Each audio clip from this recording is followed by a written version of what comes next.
Good morning, everyone.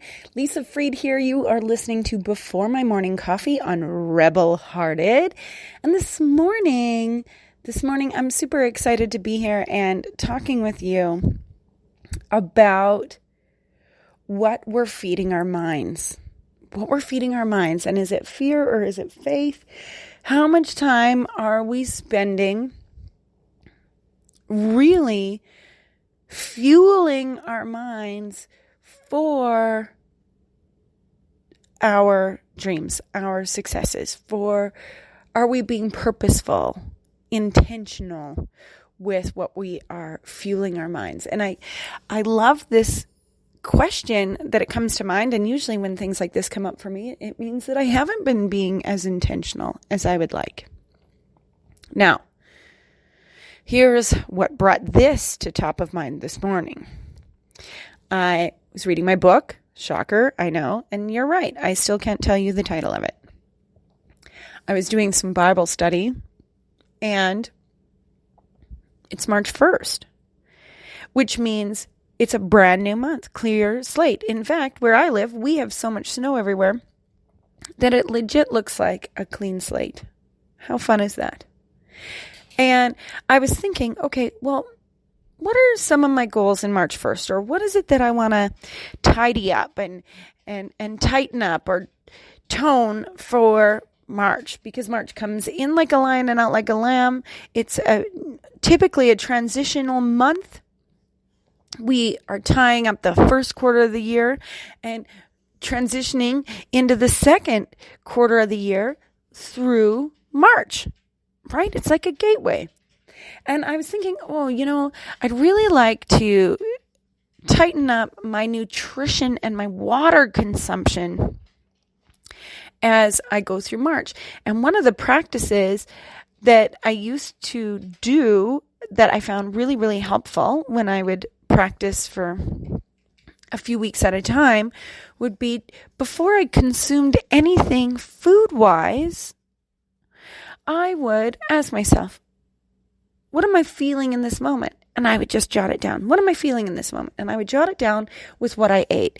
And I didn't have to change how I was feeling. I didn't have to change what I was choosing to eat in that moment. It was just that awareness. And as you know, awareness can be curative.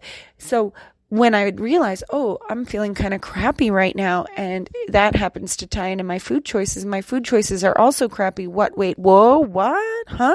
Yes. True story. Then I knew that I could shift to what's a better feeling thought? How can I be feeling better? I'm feeling better now. Am I still wanting something to eat? Lo and behold, often no. Okay, good. We'll just drink some water and carry on. And as I did that, I just realized that 1, I was feeling way better. 2, I was eating way better. 3, I was seeing more results from my workout efforts because I wasn't battling against poor nutritional choices. Now, Lisa, what the heck does that have to do with what we're feeding our mind, whether it's faith or fear? Well, it's the same with our mind. What are you watching on TV? Or listening to, or reading, right? I know I love a good draction. That's interesting. Like a drama, action, close to thriller. I don't mind to be scared, and sitting on the edge of my seat, but I don't like to be terrified. And I find that some thrillers are just too much for me. But I would also watch a lot of things on serial killers. And as I'm watching that stuff, I notice that my energy gets low. My thoughts are more fearful. My energy towards creating the type of programs that I like to create are lower level. So I had to look at what am I consuming, right? What am I consuming? What is it that I'm feeding my mind? Well, that just wasn't the best choice for me. So I made a commitment in January that I would not be watching Netflix all day on my phone, and I would, or have it streaming in the background while I was working on things. That I would turn off the TV so that I could really be mindful about the work that I was creating. And that made a big shift for me. And so I invite you to look at that. And maybe you're like, dude, I watch TV for like 30 minutes a day. And, that's great. That's great. What about what it is that you are reading? I have a loved one. They read conservative blogs.